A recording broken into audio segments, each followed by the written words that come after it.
तो वो समय अब चल रहा है सन 1997 से। उस दिन परमात्मा इस दास को मिले थे और संकेत कर गए थे कि जिसके लिए हमने ये बैन लगा रखा था आज बैन उठा दिया है, अब तीनों मंत्र बेशक से दिल खोल कर प्रदान कर दे, अब मैं आप देख लूँगा। तो वो समय आएगा आपके समक्ष है।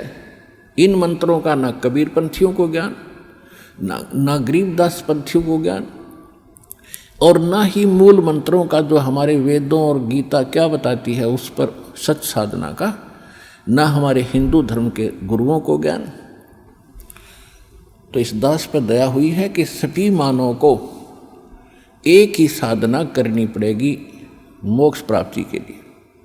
ठीक है, अन्य जितनी भी धार्मिक बुक्स हैं वो हैं परमात्मा से संबंधित, लेकिन उनमें वो संपूर्ण यानी कंप्लीट स्पिरिचुअल नॉलेज और कंप्लीट मेथड ऑफ वर्शिप नहीं है। तो जब तक कंप्लीट नहीं मिलेगा तो अधूरा ही होता है। जैसे आप कहीं टेलीफोन मिलाते हो और एक नंबर कम हो जा, पता नहीं कहाँ मिलेगा, तो इनकम्प्लीट है वो। तो इसी प्रकार इनकम्प्लीट तो इनकम्प्लीट ही होता है, वो यूजलेस होता है। तो complete spiritual knowledge, complete method of worship यानी संपूर्ण अध्यात्म ज्ञान, संपूर्ण अध्यात्म भक्ति परमात्मा की वो सूक्ष्म वेद में थी और लिखी हुई थी, लेकिन ये समझ नहीं सके। तो अब इस दास को वो दृष्टि दी है भगवान ने कि उन मंत्रों को आज आपके पास रूबरू कर दिया और उसके प्रतिफल आज देख रहे हो कितना लाभ हो रहा है, कितनी भक्तों के दुख दूर हो रहे हैं और मोक्ष भी गारंटीड होगा क्योंकि भगवान का दिया ज्ञान है।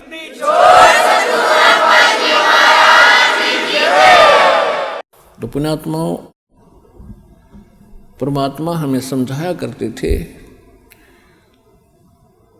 600 वर्ष पहले जो भगवान स्वयं आए थे,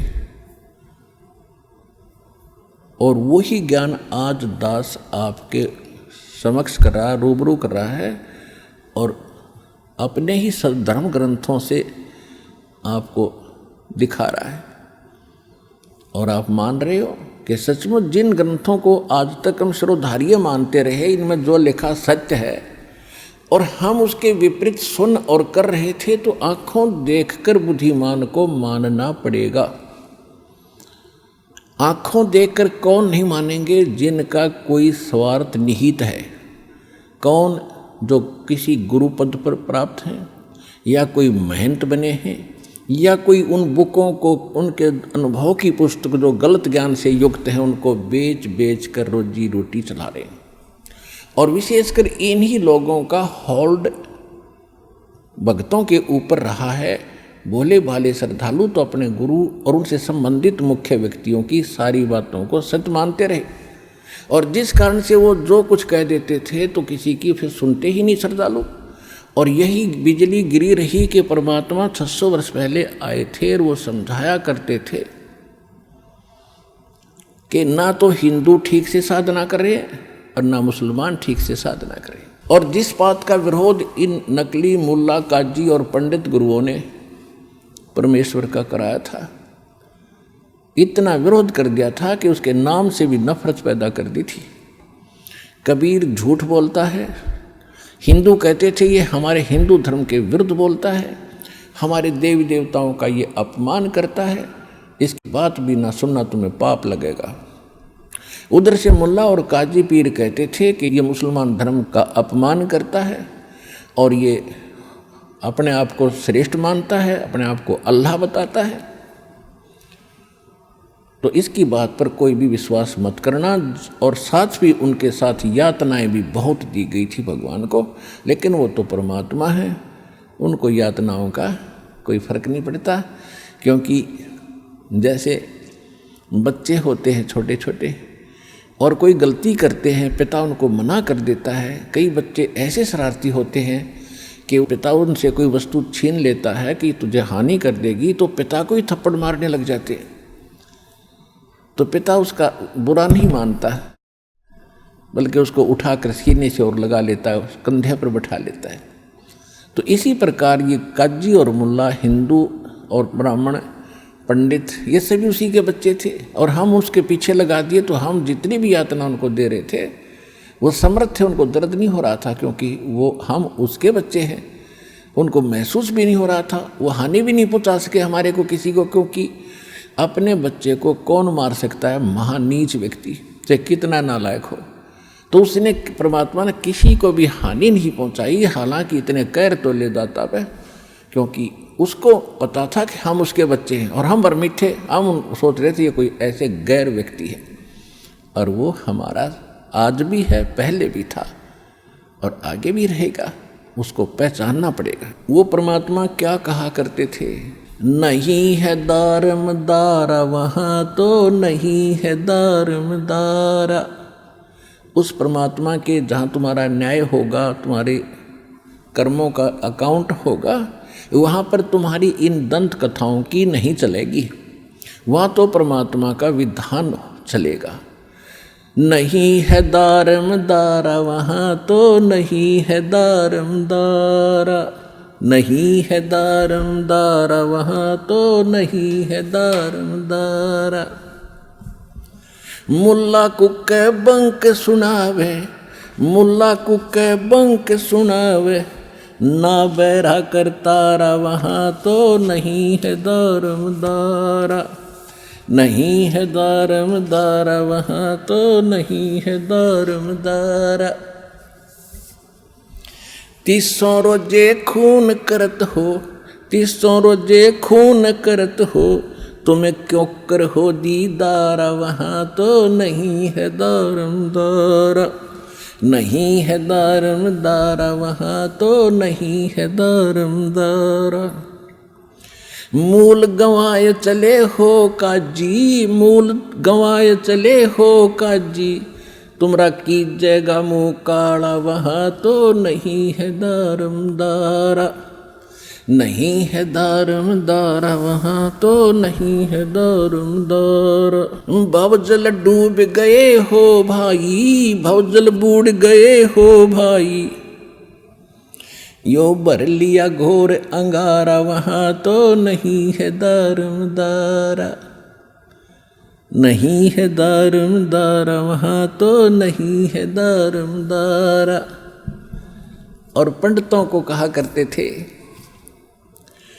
वेद पढ़े पर भेद न जाने, वेद पढ़े पर भेद न जाने, ये बातें पुराने 18 वहाँ तो नहीं है दारमदारा, नहीं है दारमदारा वहाँ तो नहीं है दारमदारा।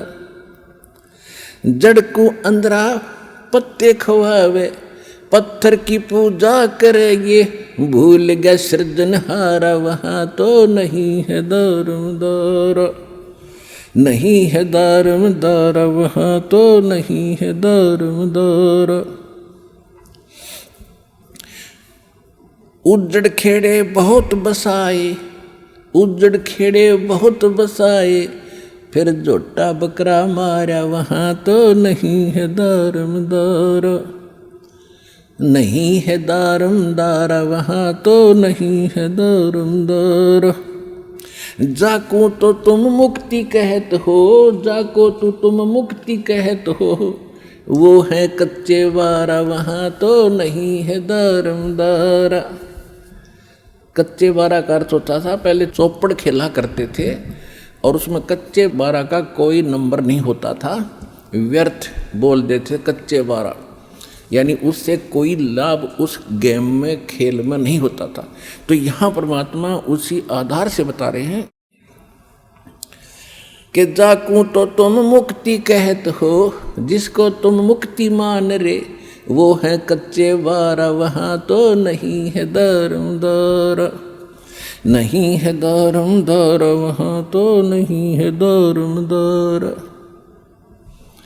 मांस मछलियाँ खाते हैं पांडे, मांस मछलियाँ खाते पांडे, तुमरा किस विदर है अचारा वहाँ तो नहीं है दारमदारा, नहीं है दारमदारा वहाँ तो नहीं है दारमदारा। सौ जजमान नरक को चाले और डूबे सौ परिवार वहाँ तो नहीं है दारमदारा, नहीं है दारमदारा वहाँ तो नहीं है दारमदारा।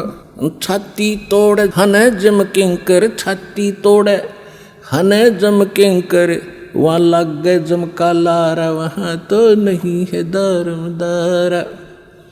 नहीं है दारमदारा वहाँ तो नहीं है दारमदारा। दास गरीब कहे बेकाजी, वहाँ ना कोई वार न पारा, वहाँ तो नहीं है दारमदारा। नहीं है दारमदारा वहाँ तो नहीं है दारमदारा। अब क्या बताया है आदरणीय गरीबदास साहिब जी ने परमात्मा से परिचित होकर के उनसे प्राप्त सूक्ष्म वेद के आधार से उन्हीं की ज्यों की तो महिमा की वाणी उन्होंने उच्चारण की है। क्योंकि परमेश्वर ने 600 वर्ष पहले कहा था कि धर्मदास 12वां पंथ का प्रवर्तक जो गरीबदास होगा उससे मेरी वाणी प्रगट होगी, मेरी महिमा की वाणी पुनः प्रगट होगी। क्योंकि बीच में नकली काल के दूत घुसेंगे, वो यथार्थता को मिटाने की कुचेष्टा करेंगे, जिस कारण से उसकी पूर्ति के लिए वो गरीबदास मेरा बच्चा जाएगा और उसको मैं मिलूँगा, उसके द्वारा फिर अपने महिमा की वाणी फिर से प्रकट कराऊंगा। और ये आज आपके सामने है। और फिर ये भी कहा था कि उस वाणी को न गरीबदास पंथ वाले समझ सकेंगे, न कबीर वो नकली 12 कबीर पंथ वाले समझ सकेंगे। उसको समझाने के लिए भी फिर मैं स्वयं आऊँगा।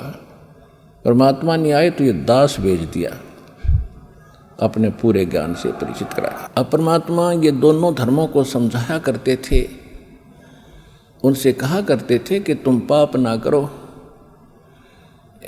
मुसलमानों को कह रहे हैं कि तुम मुल्ला कुक का बंक सुनावे, बंक, और ना बैरहा करता रहा। परमात्मा कोई बैरहा नहीं है कि तुम ऊपर मस्जिद की ऊंची अटारी पर चढ़कर और वहाँ आवाज़ लगाते हो। आवाज़ तो हृदय से लगाओ, कसक के साथ लगाओ, और चाहे थोड़ा बोलो चाहे जोर से लगाओ, भगवान सारी सुनता है। चिट्टी पायल बाजे पैर, साहिब सुनता है सब लहर। ये थी चिट्टी की पायल बना दी जा कीड़ी की पैर की। आपको एक उदाहरण के लिए भगवान की महिमा बता रहे हैं गरीबदास जी। यदि चिट्टी की भी कोई पायल बन जाए, यानी कोई घुंघरू बांध दिया जा, यदि उसका भी नॉइस हो जा, शोर हो जा, आवाज़ हो जा, उसको भी भगवान सुनता है। कहने का भाव यह है कि पहले तो चिट्टी का खुड़काना और उसका पैर का पायल कैसी बनेगी। कहने का भाव यह है कि उसका तो शोर हो ही नहीं सकता, उसको भी भगवान सुन लेता है।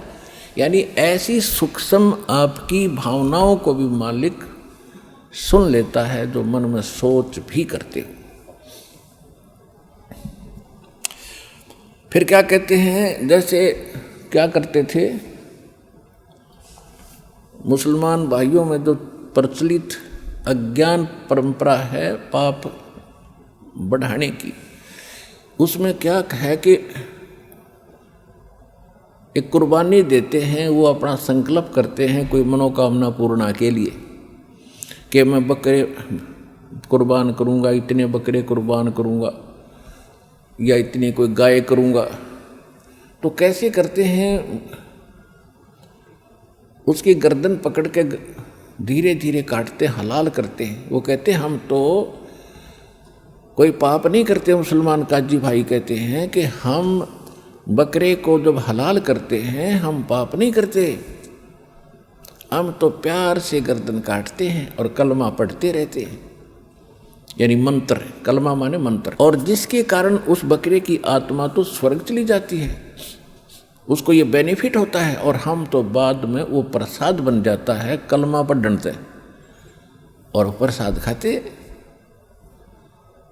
और उधर से पुकार करते हैं कि हे परमात्मा, हे अल्लाह, इस बकरे की रूह को, इस बकरे की आत्मा को भिस्त में यानी स्वर्ग में, जन्नत में स्थान देना। कबीर साहब कहा करते कि भगवान तुम्हारे बाप का नौकर है, तुम्हारी आज्ञा का पालन करेगा। हाँ, तुम कह दिया वही हो जाएगा।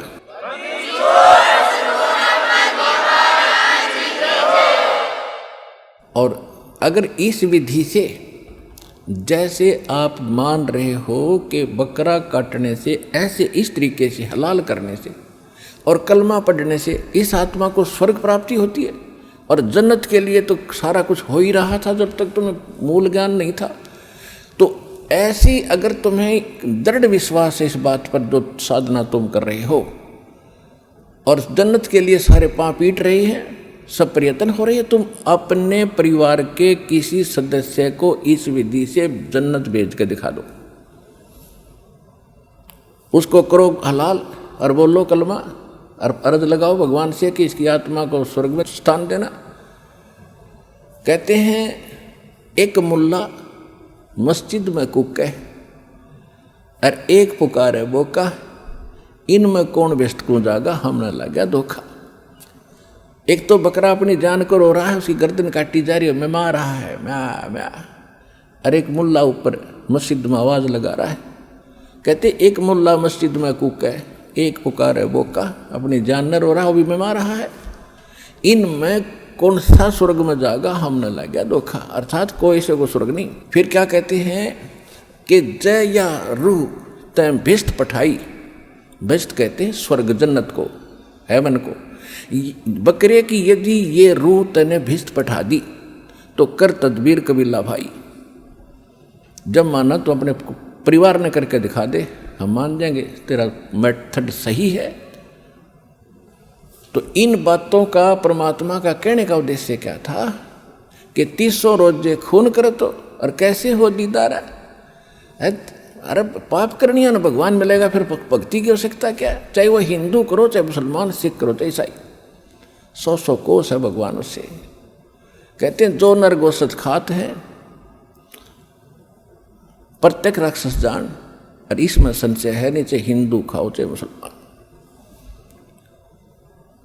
तो इन बातों का उन मुल्ला और काजियों ने चाहिए तथा भला मनाना भगवान का, अगदी आप सही कह रहे हो, लेकिन अपने मान बढ़ाई के कारण आप भी जीवन नाश किया और अपने अनुयायियों को भ्रमित करके परमात्मा का दुश्मन बना दिया। इसी प्रकार हिंदुओं को कह रहे थे भगवान कि वेद पढ़ो पर भेद ना जानो, और बच्चे प्राण उठारा, और पत्थर की पूजा कर रहे हो तो भूल गए सृजनहारा। फिर कहते मांस मछलियां खाते पांडे, ऊपर से तुम इतने शुद्ध रहते हो, किसी का हाथ भी नहीं लगने देते, पानी भी किसी का नहीं पीते, दूसरी जाति वालों का कपड़ा भी नहीं छूते, और मांस मछलियां खाते पांडे, तुम कैसे विद रहे आचारा, तुम्हारे जो आचार विचार हैं, जो तुम शुद्धता रख रहे हो, ये खा करी, जब मांस खा लिया तुमने, मछली खा ली। एक बार ये दास कुछ भक्तों को, 5-7 भक्तों के साथ वो स्थान देखने गया था जहाँ पर हमने पढ़ा था, और कि परमेश्वर कबीर जी ने जगन्नाथ के मंदिर को समुद्र में बहने से बचाया था। यानी समुद्र, जगन्नाथ जी का मंदिर बन जाता था और समुद्र में तूफान आता था, उसको ढा देता था। ऐसे 4-5 बार 6 बार हुआ था। आखिर में वो राजा भी दोहना थक गया था और उसने हिम्मत हार ली थी कि मैं बनाता हूँ, भगवान का आदेश है और समुद्र बनने नहीं देता। तो तब परमात्मा सपने में श्री कृष्ण जी ने बताया था उस राजा इंद्रदमन को, उड़ीसा के राजा को, और परमात्मा पहले दिन गए थे उसके पास, राजा के पास, कि मैं आपका मंदिर बनवा दूंगा और इस समुद्र को रोक दूंगा। एक वृद्ध से रूप में गए थे, लेकिन जब इंद्रदमन पर का विश्वास नहीं हो रहा था, तो सपने में श्री कृष्ण दिखे और कहा कि जो महात्मा आए थे ना तेरे पास, ये परम शक्ति युक्त है, मैंने ध्यान लगा कर देख लिया और उनसे अर्जी लगा।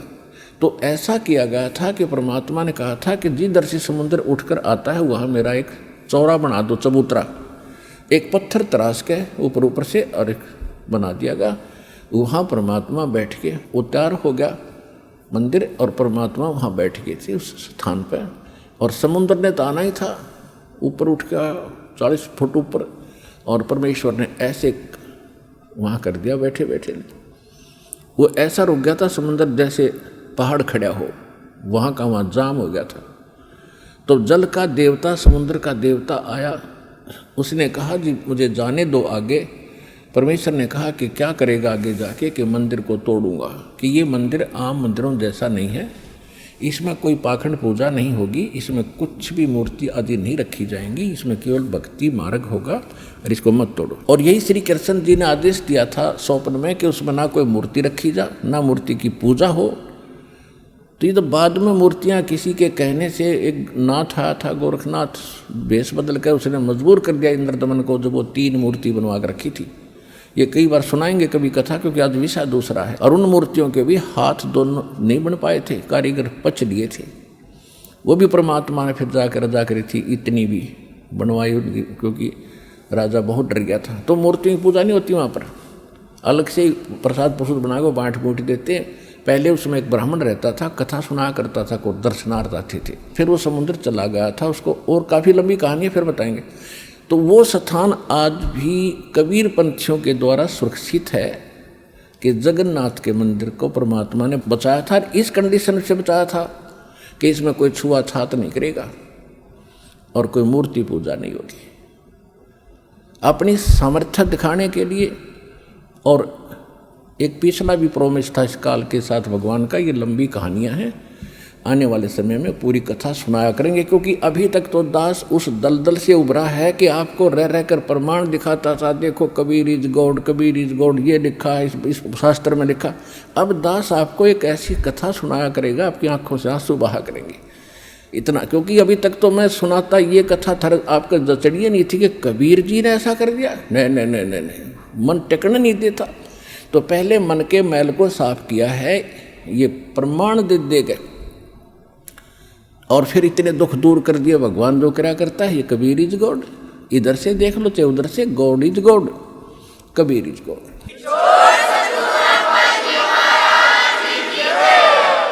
तो हम वहाँ गए तो वहाँ पता चला कि एक गाइड लेना चाहिए जगन्नाथ को जानने के लिए। कबीर साहब के स्थान को हम देख आए थे, फिर जगन्नाथ के बारे में जानकारी हमने प्राप्त करनी चाहिए। तो एक गाइड होते ब्राह्मण वहाँ पर, तो उनके भी क्षेत्र बटे हुए हैं कि उस क्षेत्र का हरियाणा वाले का अलग पुरोहित गाइड बनेगा, दूसरों का अलग ऐसे था। तो वो जो संबंधित था पहले जिसको हमने गाइड किया था वो इस क्षेत्र का नहीं था। तो दूसरे को पता चला तो उसके साथ झगड़ रहा था कि तू कैसे इनको लिए फिर रहा है, तो मेरे क्षेत्र में आते हैं। पहले तो उनका झगड़ा हुआ जैसे पहाड़ी लड़ा करें। फिर उनसे मैंने पूछा, मैं कहा भाई एक बात बताओ, यहाँ क्या खाते हो तुम? तो वो पंडे बताते हैं कि मछली खाते। हाँ, पंडित होकर तो मछली खाओ, कमाल के आदमी हो। तो वो कहते हैं कि और क्या खाएं?